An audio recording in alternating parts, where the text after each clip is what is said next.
Target population definition in the context of Chapter 3, Methodology in Thesis Writing. This includes detailed discussions, illustrative examples, and common considerations. The target population is a critical concept in research methodology that defines the entire group of individuals or elements that the researcher intends to study or draw conclusions from. In Chapter 3 of a thesis, clearly defining the target population ensures clarity and focus in the data collection and analysis phases. The population is often defined in terms of shared characteristics relevant to the research objectives. These characteristics may include demographic traits, e.g., age, gender, income, geographical location, educational background, job type, or behavior patterns. The target population should be clearly distinguished from the accessible population, which refers to the portion of the population the researcher can actually reach. For instance, if a study is about senior high school students enrolled in technical vocational tracks across the Philippines, the target population includes all such students nationwide. However, due to logistical constraints, the accessible population might be limited to those enrolled in selected schools in a specific province. It is crucial to justify the choice of the population in relation to the research questions. For example, a thesis investigating the effectiveness of a Japanese language program in vocational education would target students enrolled in TVL, Technical Vocational Livelihood, tracks. The reason is that these students are most likely to benefit from such a program, especially if it is tied to employment abroad. Researchers must also specify inclusion and exclusion criteria when defining the target population. Inclusion criteria might include students currently enrolled, aged 16 to 19, and with no prior Japanese language training. Exclusion criteria might be students who are on leave, already fluent in Japanese, or enrolled in non-TVL programs. This precision ensures that the population aligns with the study's goals and increases the validity of results. The definition of a target population also affects the choice of sampling methods. For quantitative studies, the population should be well defined to allow for accurate statistical inference. For qualitative research, the population is often smaller and purposefully selected to allow in-depth exploration. In mixed methods, defining the population accurately helps balance both statistical representativeness and depth of insight.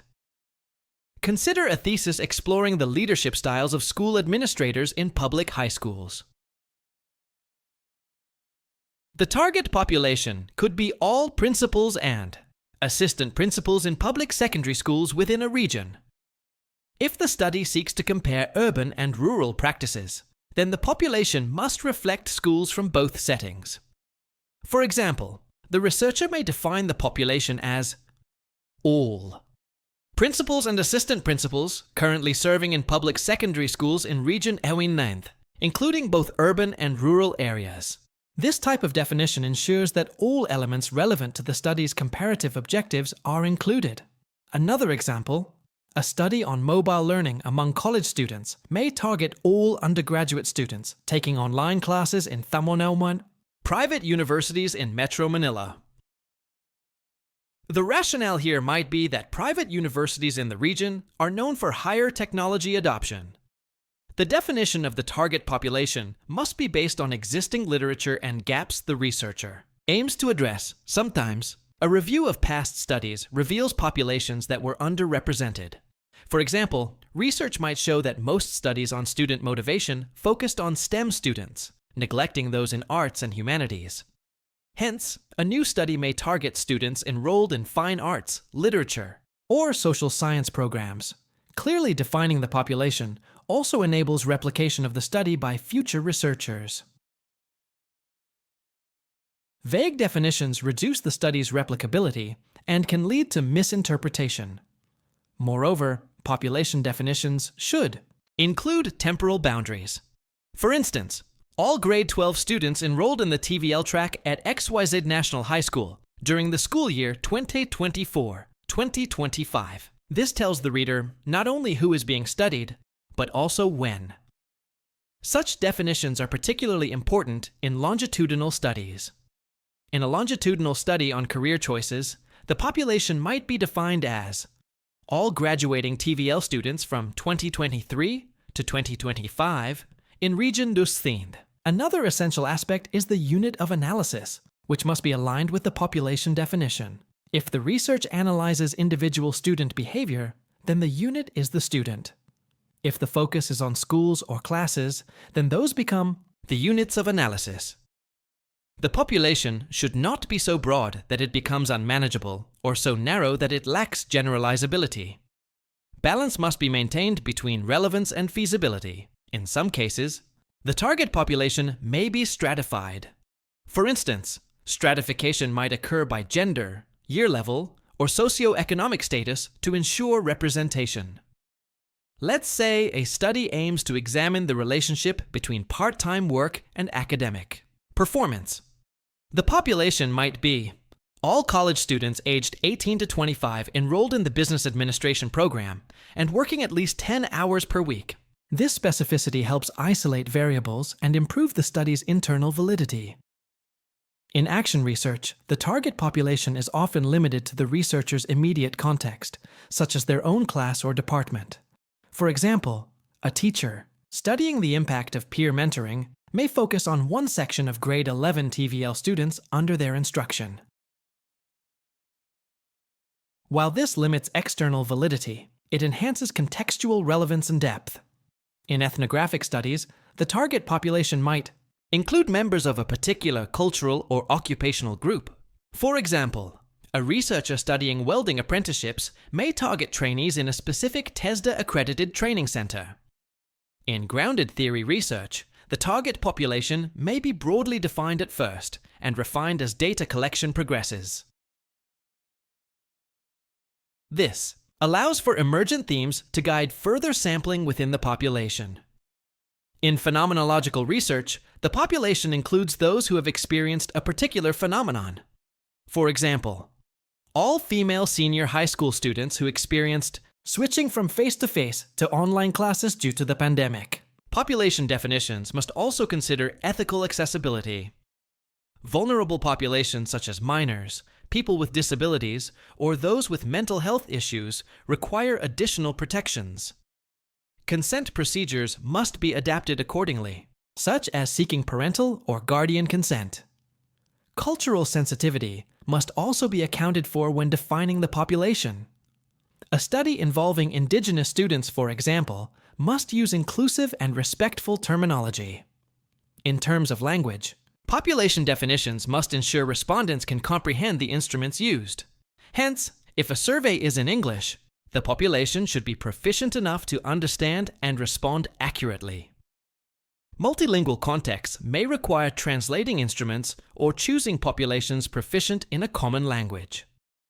Let's consider a study on teaching strategies among public elementary teachers. The target population could be all English teachers assigned to grades 4 to 6 in public elementary schools in Sarangani Province during the 2024-2025 academic year. The definition includes position, grade level, location, and time frame. The specificity of this definition allows for more accurate sampling and analysis. In contrast, a vague definition such as elementary teachers in the Philippines would pose serious sampling and data collection issues. In evaluative research, the target population often includes direct beneficiaries of a program. For instance, all students who completed the Nihongo Bridging course at Glan School of Arts and Trades during its pilot year. This population is ideal for post-program assessments of effectiveness. Population size is another consideration. If the total population is small, the researcher may use a census approach and study everyone. If the population is large, sampling becomes necessary to manage time and resources. A well-defined population also informs the sample size calculation. In survey-based studies, the researcher can use population parameters to determine how many respondents are needed for statistical power. In qualitative research, saturation is more important than sample size. However, defining the population helps determine where to begin data collection and whom to prioritize. Another example, in a study on bullying, the population might be all grade 10 students in urban public schools in General Santos City. Here, the population is relevant, contextualized, and manageable. The more accurately the population is defined, the easier it is to generalize or transfer findings. If the study's results are to influence policy or practice, the population definition must reflect real-world stakeholders. In educational management studies, populations might include school heads, coordinators, or PTA officials. An example would be all public school principals in Region Dathine who have served for at least 3 years. This filters out newly appointed principals whose experience may not yet align with the study's goals. The researcher must also define whether the population is static or dynamic. A static population does not change during the study period, such as a fixed set of respondents. A dynamic population may change over time, like a rolling admission of students or staff turnover. Researchers studying evolving behaviors must consider how this dynamic affects population boundaries. Technological. Studies might target users of specific tools or platforms, e.g., students using Google Classroom in public high schools. In community-based participatory research, the population might include barangay residents, local leaders, or youth organizations. The participatory nature of the study necessitates including those directly involved in decision-making. Population. Definitions must be written in plain, precise language to avoid ambiguity. It should be understandable not only to researchers, but also to academic advisors, evaluators, and stakeholders. Ambiguity in the population can lead to sampling bias and affect the credibility of the study. Thus, this section of Chapter 3 should be written with great care and alignment to research objectives. Any changes in population definition during the study must be clearly explained and justified. A well-defined target population serves as the anchor. For the entire methodology, it ensures the validity, reliability, and applicability of the findings. Ultimately, defining the target population is not just a technical requirement. It is a foundational step that determines the direction, scope, and impact of the research. If you find this content helpful, subscribe to stay updated on the next tips for, say, Writing Chapter 3. Feel free to comment below with topics you'd like us to cover in future content. Thank you! Late night coffee cup minds in a race, staring at the screen trying to find my place. Outlines messy, deadlines tight, gotta make this thesis shine so bright. Sources, research, writing flow, draft and edit, take it slow. Citations right, no mistakes, one more page, oh for goodness sake. Write it, cite it, don't deny it, every word refine, revise it, step by step, don't lose your mind, that degree's about to shine. Lit reviews long but I push ahead, methodologies got me seeing red. Data's done, now analyze, find the gaps and theorize. Feedback's in, don't be stressed, rewrite, refine, do your best. Presentation's up, take a breath, this thesis stands the test. Write it, cite it, stay excited, all this work, can't deny it. Step by step, you're almost there, the thesis life, it's only fair. Late night coffee cup minds in a race, staring at the screen trying to find my place. Outlines messy, deadlines tight, gotta make this thesis shine so bright. Sources, research, writing flow, draft and edit, take it slow. Citations right, no mistakes, one more page, oh for goodness sake.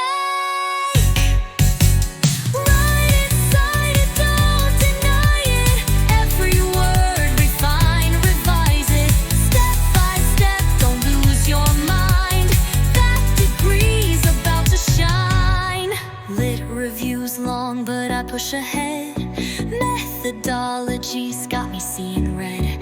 Data's done, now analyze, find the gaps and theorize. Feedback's in, don't be stressed. Rewrite, refine, do your best. Presentation's up, take a breath. This thesis stands the test. Write it, cite it, stay excited. All this work, can't deny it. Step by step, you're almost there. That thesis life, it's only fair.